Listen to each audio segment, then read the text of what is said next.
మీరు కొత్తగా business start చేయాలనుకుంటున్నారా? మార్చ్ 16-17 హైటెక్స్ లో franchise India biggest ఫ్రో expo.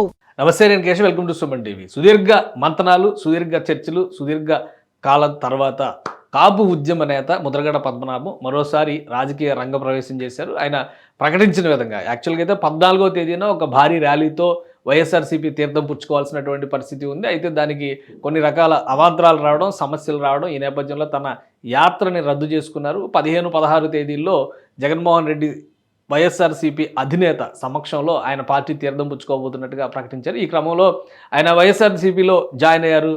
Jaganmohan Reddy సమక్షంలో దీనికి సంబంధించినటువంటి దృశ్యాలు కూడా రిలీజ్ అయినటువంటి పరిస్థితి ఉంది. అలానే సుదీర్ఘకాలంగా రాజకీయ అంశాలను పక్కన పెట్టేసి చూస్తే కనుక సుదీర్ఘకాలంగా కాపు ఉద్యమంలో ఆయన కీలక పాత్ర పోషించినటువంటి నేత. అలానే 4 సార్లు ఎమ్మెల్యేగా, ఒకసారి ఎంపీగా ఆయన రాజకీయ ప్రస్థానాన్ని కూడా మనం చూడొచ్చు. మంత్రిగా కూడా, రాష్ట్ర మంత్రిగా కూడా పనిచేసినటువంటి అనుభవం ఉంది. ఈ నేపథ్యంలో కాపు ఉద్యమాల్లో ఆయన చాలా కీలక పాత్ర పోషించినటువంటి నేత కాబట్టి ఇప్పుడున్నటువంటి రాజకీయ సమీకరణల నేపథ్యంలో చూస్తే కనుక వైఎస్ఆర్సీపీలో చేరడానికి మార్గం సుగమం చేసుకున్నారు. ముఖ్యంగా జనసేన పార్టీలో చేరతారని అందరూ కూడా భావించినటువంటి పరిస్థితి. అయితే చివరి నిమిషంలో జరిగినటువంటి పరిణామాల్లో ఆయన వైఎస్ఆర్సీపీ తీర్థం పుచ్చుకున్నారు.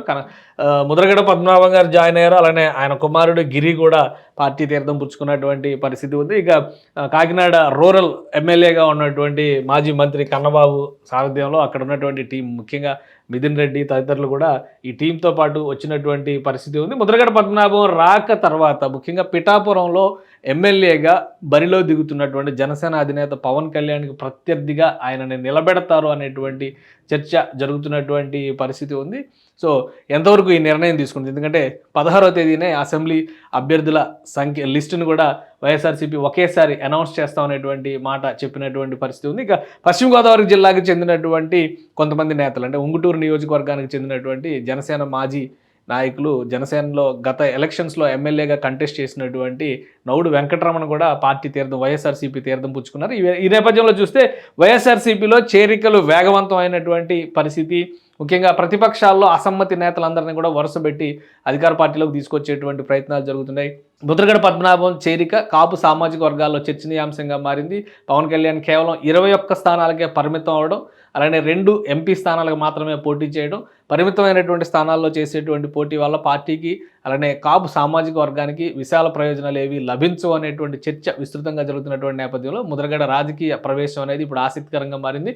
ఇదే ఈక్వేషన్లో కనుక మనం చూసినట్టయితే గతంలో కూడా దాదాపు ఇటువంటి పరిణామాలే జరిగినాయి. ఎందుకంటే 2009 సినారియో 2024లో రిపీట్ అవుతున్నటువంటి దాఖలాలు కాపు నేతల విషయంలో జరుగుతున్నటువంటి పరిస్థితి ఉంది. ఎందుకంటే 2009లో ప్రజారాజ్యం పార్టీ ఆవిర్భవించింది.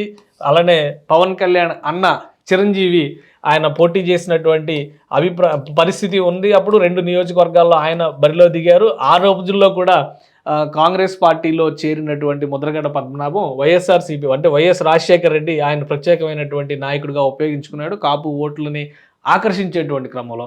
అదే క్రమంలో ఆయన పిఠాపురం నియోజకవర్గం నుంచి ముద్రగడ పద్మనాభం బరిలో దిగారు, ఎమ్మెల్యేగా కంటెస్ట్ చేశారు. అయితే ఆ ఎన్నికల్లో 2009 ఎన్నికల్లో ఆయన ఓటమి పాలైనటువంటి పరిస్థితి. పిఠాపురం నియోజకవర్గంలో 3వ స్థానానికి పరిమితమైనటువంటి పరిస్థితి అప్పుడు ఉంది. ఈసారి పిఠాపురం నియోజకవర్గంలో, అప్పుడు పిఠాపురంలో వంగ గీత బరిలో దిగారు ప్రజారాజ్యం పార్టీ తరపున. ఇప్పుడు వైఎస్ఆర్సీపీ ఎంపీగా ఆమె కాకినాడ లోక్సభ స్థానానికి రిప్రజెంట్ చేస్తున్నారు.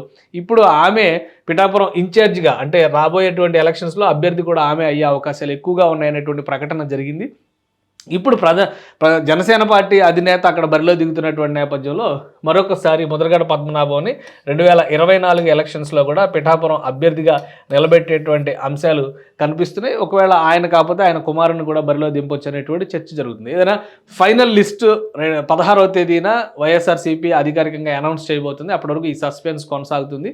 అలానే కాపు సామాజిక వర్గానికి సంబంధించి ముఖ్యంగా ఉభయ గోదావరి జిల్లాల్లో వైఎస్ఆర్సీపీ తరపున ఓటు గ్యాదరింగ్ కావచ్చు, అలానే ఓటర్లని ఆకర్షించేటువంటి ప్రచార కార్యక్రమాల్లో కూడా ముద్రగడ పద్మనాభం ఒక స్టార్ క్యాంపెయినర్ పాత్ర పోషించేటువంటి అవకాశం ఉంది. ఇప్పటికే హరిరామ జోగయ్య గారు, మరొక కాపు సేన అధ్యక్షుడిగా ఆయన చేసినటువంటి రాజకీయ ప్రస్థానం, రాజకీయ విశ్లేషణలు కూడా అందరికీ తెలిసినటువంటి విషయమే. హరిరామ జోగయ్య కుమారుడు కూడా వైఎస్ఆర్సీపీ తీర్థం పుచ్చుకున్నారు. ఈ నేపథ్యంలో జనసేన పార్టీకి ఉమ్మడి గోదావరి జిల్లాల్లో కళ్ళెం వేసే విధంగా వైఎస్ఆర్సీపీ వ్యూహం పన్నుతున్నటువంటి పరిస్థితి ఉంది. ఇప్పుడు ముద్రగడ చేరిక ఆ వ్యూహానికి మరింత బలం చేకూర్చేటువంటి అవకాశాలు స్పష్టంగా కనిపిస్తున్నాయి.